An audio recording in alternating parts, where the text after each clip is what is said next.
Olá pessoal, dando sequência aí na questão da fungibilidade que eu vinha tratando no vídeo anterior, para a gente estar falando sobre os pressupostos de admissibilidade do recurso, eu vou trazer para vocês alguns artigos aqui sobre a questão de aplicação ou não aplicação da fungibilidade. Primeiro nós temos lá o artigo 1032 do Código de Processo Civil.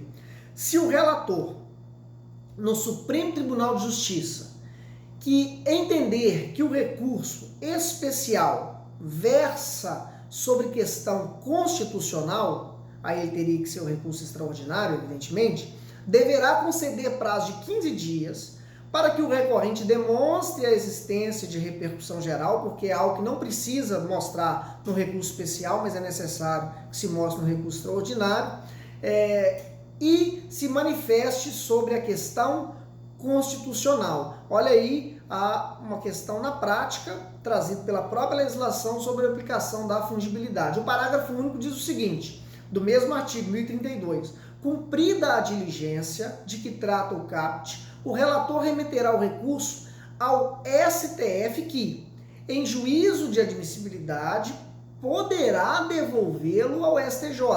E aí, se o Supremo Tribunal Federal entender que realmente era um caso de recurso extraordinário, ele vai receber aquele recurso que foi modificado e vai julgar por lá. Se não, no juízo de admissibilidade do STF, ele analisa e manda, se entender que é pertinente, se cabia na realidade mesmo, era um recurso especial, volta para o STJ. Tem aí uma questão prática de aplicabilidade da fungibilidade trazida pelo próprio texto do Código de Processo Civil. Outro texto aí do Processo Civil é o 1033, que diz o seguinte: se o STF considerar como reflexa a ofensa à Constituição, ela não é direta, ela é reflexa, afirmada no recurso extraordinário, então eu entrei com o recurso extraordinário porque eu entendia que tinha uma ofensa direta à Constituição, mas o STF entendeu que não é direta, é reflexa essa ofensa.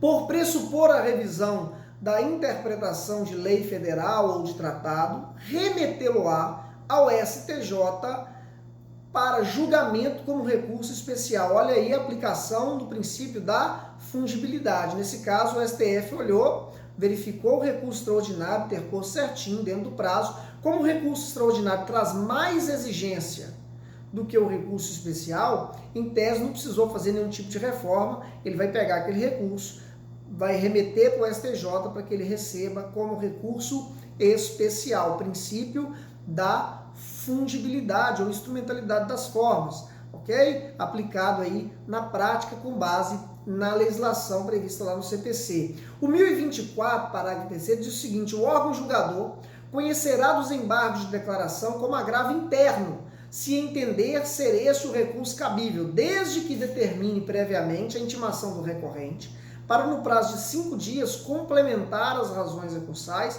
de modo a ajustá-los à exigência do 1021, parágrafo 1º, que trata do agravo interno. E aí, olha lá, mais uma vez a fungibilidade sendo aplicada dentro do processo civil, utilizando aí, a parte entrou com o recorrente, né? Ele entrou com um recurso inadequado, que no caso foi os embargos de declaração, quando na realidade cabia-se o agravo interno. Então mandou receber, fazer a emenda, evidentemente, ao recurso no prazo de 5 dias, concedeu aí mais 5 dias. Então é uma outra possibilidade.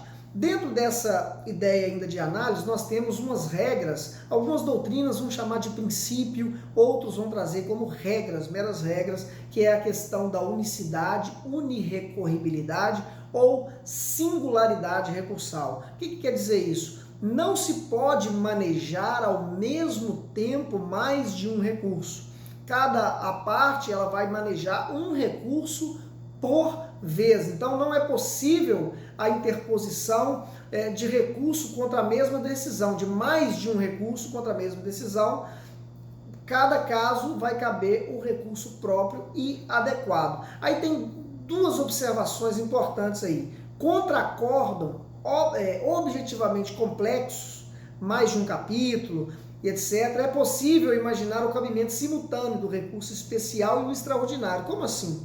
Vamos imaginar que tenha lá uma determinada decisão com vários capítulos, nós já falamos disso nas aulas presencial, essas divisões da decisão em capítulos, e dentro dessa decisão nós entendemos que tem algo que vá de encontro à Constituição Federal, ou seja, fé direto texto constitucional ou súmula vinculante, o que me admitiria a interposição do recurso extraordinário, mas também tem questão de interpretação a texto de lei federal ou de tratado, que seria em tese o cabimento do recurso especial. Havendo essas questões, é possível o manejo de uma só vez dos dois recursos, a fim de se evitar a perda de prazos com relação a essa questão. Então há uma admissão, a doutrina traz isso como uma possibilidade. Admite-se também doutrinariamente a interposição simultânea de embargo de declaração e outro recurso contra a decisão, ou seja, o embargo de declaração seria como uma possibilidade de exceção. Nem todos concordam com essa possibilidade, uma vez que com a interposição dos embargos de declaração há a interrupção da contagem do prazo principal do recurso, que deveria ser interposto, portanto, há divergência sobre esse ponto, mas tem algumas questões na doutrina que há a admissão da interposição simultânea dos embargos de declaração e outro recurso que seria o adequado para atacar aquela decisão que se pretende reformar. Por fim ainda, com relação a essa análise inicial do chamado requisito, do cabimento como requisito aí intrínseco, nós temos a regra da taxatividade.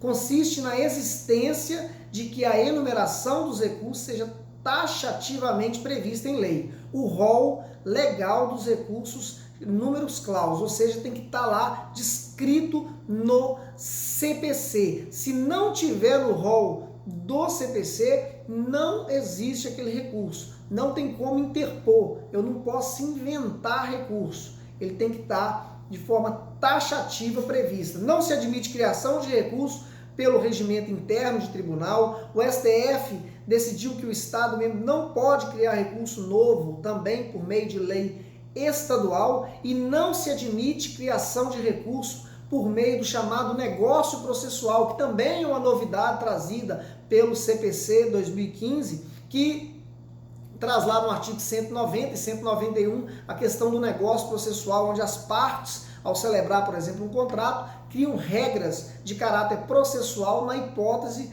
de se judicializar aquele contrato, aquela negociação que foi realizada entre as partes. E aí a gente fecha essa primeira questão, que é o juízo de admissibilidade no tocante aos requisitos intrínsecos, que tange especificamente ao cabimento dos recursos.